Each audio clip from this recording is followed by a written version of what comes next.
Shalom Bapak Ibu yang dikasihi Tuhan. Kita boleh bertemu lagi di siang hari ini, hari Jumat. Kita akan tanggal 11 Februari 2022. Kita bersatu dalam doa. Mari Bapak Ibu yang dikasihi Tuhan, kita bersatu dalam doa. Ya Bapak yang berada dalam kerajaan surga, terima kasih Tuhan Kau beri kesempatan pada kami untuk mendengarkan firman-Mu Tuhan di tengah-tengah kesibukan kami sehari-hari. Tapi kami tahu satu hal Bapa, jika kami duduk diam di dekat-Mu Tuhan, maka kekuatan firman-Mu itu menjadi rema buat kehidupan kami, memberikan kami damai yang daripada-Mu itu. Sehingga kami boleh Tuhan mempercayakan kehidupan kami dan melangkah hanya ke dalam tangan-Mu. Berbicaralah Engkau Tuhan, kami siap untuk mendengarkan firman-Mu. Hamba berdoa juga kepada seluruh pemirsa dimanapun mereka yang berada, yang sedang punya pergumulan hidup, yang sedang sakit penyakit Tuhan, kurang sehat, Tuhanlah yang turun tangan dan menjamah kesehatan mereka dan persoalan-persoalan kehidupan mereka. Di dalam nama Tuhan Yesus kami berdoa. Amin. Baik, Bapak Ibu yang dikasihi Tuhan, judul nats kita pada pagi hari ini ya, setiap kali kalau tukang lemper itu datang. Setiap kali kalau tukang lemper itu datang. Ya, kita akan membaca landasan firman Tuhan diambil dari Markus 12 ayat 41 sampai 44. Persembahan seorang janda miskin. Pada suatu kali Yesus duduk menghadapi peti persembahan dan memperhatikan bagaimana orang banyak memasukkan uang ke dalam peti itu. Banyak orang kaya memberi jumlah yang besar.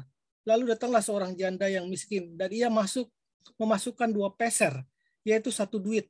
Maka dipanggilnya murid-muridnya dan berkata kepada mereka, "Aku berkata kepadamu, sesungguhnya janda miskin ini memberi lebih banyak daripada semua orang yang memasuki uang ke dalam peti persembahan. Sebab mereka semua memberi dari kelimpahannya, tetapi janda ini memberi dari kekurangannya. Semua yang ada padanya, yaitu seluruh nafkahnya." Markus 12 ayat 41 sampai 48. Ketika saya berumur 6 atau sekitar 7 tahun, kadang-kadang datang seorang penjual lemper ke rumah kami. Ia bukan sembarangan pedagang, sebab ia singgah dan masuk ke dalam rumah seperti seorang tamu. Menurut cerita ibu, orang itu adalah mantan pegawai ayah ketika dulu ayah mempunyai sebuah perusahaan. Ibu sering bercerita bahwa orang itu jujur dan rajin. Tetapi ia terpaksa berhenti bekerja karena perusahaan ayah bangkrut. Siapa nama orang itu? Saya sudah lupa. Tetapi saya masih ingat raut mukanya. Orang itu sudah tua, wajahnya keriput, senyumnya ramah, pendiam, pakaiannya sederhana, dan memakai peci hitam. Setiap kali tukang lemper itu datang, ia dipersilakan masuk. Ia duduk di lantai. Ia meletakkan tenong terbuat dari kaleng di depannya. Ia membuka tutup tenong itu. Dalam tenong itu ada banyak lemper. Ia mengatur lemper-lemper itu menjadi semacam barisan. Kadang-kadang ia menghitung jumlah lemper itu. Saya juga duduk di lantai menghadapi tenong itu. Daun pisang pembungkus lemper itu berkilau karena berminyak. Ada bagian-bagian tertentu dari daun itu yang tanpa hangus, terpanggang berwarna kehitaman. Saya membayangkan isinya pasti lempernya enak. Tetapi kami tidak pernah makan lemper itu. Ibu tidak akan mengeluarkan uang untuk hal-hal seperti itu. Ibu sangat berhemat. Keuangan keluarga kami pada tahun-tahun ini sangat terbatas. Kami adalah salah satu anggota diakoni atau anggota yang menerima bantuan uang dan beras dari gereja. Yang terberkas dalam pikiran saya hingga kini adalah apa yang diperbuat oleh ibu. Selama saya duduk di lantai memandang lemper per lembar itu, ibu tampak repot. Ia membuka lemari, ia membuka laci. Ibu repot mencari sesuatu. Kadang-kadang ia tampak bingung. Akhirnya ibu datang dengan sebuah bungkusan. Diberikannya bungkusan itu kepada tukang lemper. Itulah yang terjadi. Setiap kali tukang lemper datang, ibu memberi sesuatu kepadanya. Pernah saya menjadi kecewa dan masyul karena ibu memberikan sepotong ikan gabus kering yang sudah lama kami simpan dengan baik. Bagi kami pada waktu itu sepotong ikan asin merupakan barang yang berharga. Saya telah menunggu beberapa minggu untuk makan ikan gabus itu. Saya sangat senang makan ikan gabus goreng yang dipotong tipis. Rasanya gurih sekali. Apalagi kalau dimakan dengan sayur asam. Tetapi sekarang ikan gabus itu sudah tidak ada lagi. Rupanya ibu melihat muka saya yang kecewa. Ia tersenyum dan menghibur saya, katanya. Biarlah itu untuk tukang lemper. Nanti kita dapat lagi. Sekarang kadang-kadang saya merasa heran, mengapa kejadian itu terjadi begitu lama, tetapi masih berbekas dalam pikiran saya. Saya ingat betul, melihat ibu begitu bingung mencari sesuatu untuk diberikan kepada tukang lemper itu. Kadang-kadang saya juga merasa heran dan kagum. Mengapa ibu begitu spontan mencari dan memberi sesuatu, padahal ibu sendiri hidup dalam kekurangan.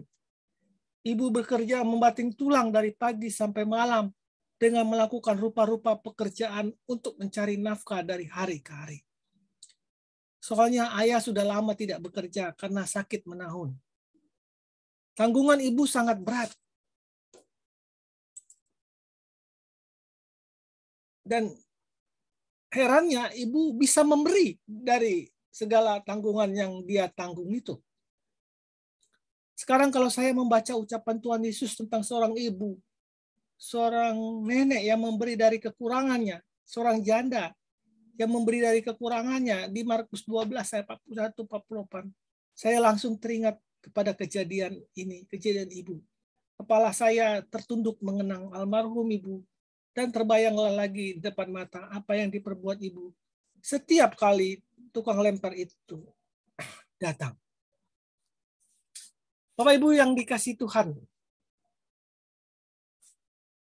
memberi tidak terbatas hanya dari kelebihan kita, tapi memberi itu berasal dari hati seseorang dan keluar dari hati yang terdalam. Jika seorang mempunyai uang tetapi tidak betul-betul terdorong dari hatinya yang terdalam untuk memberi, maka akan sia-sialah pemberiannya.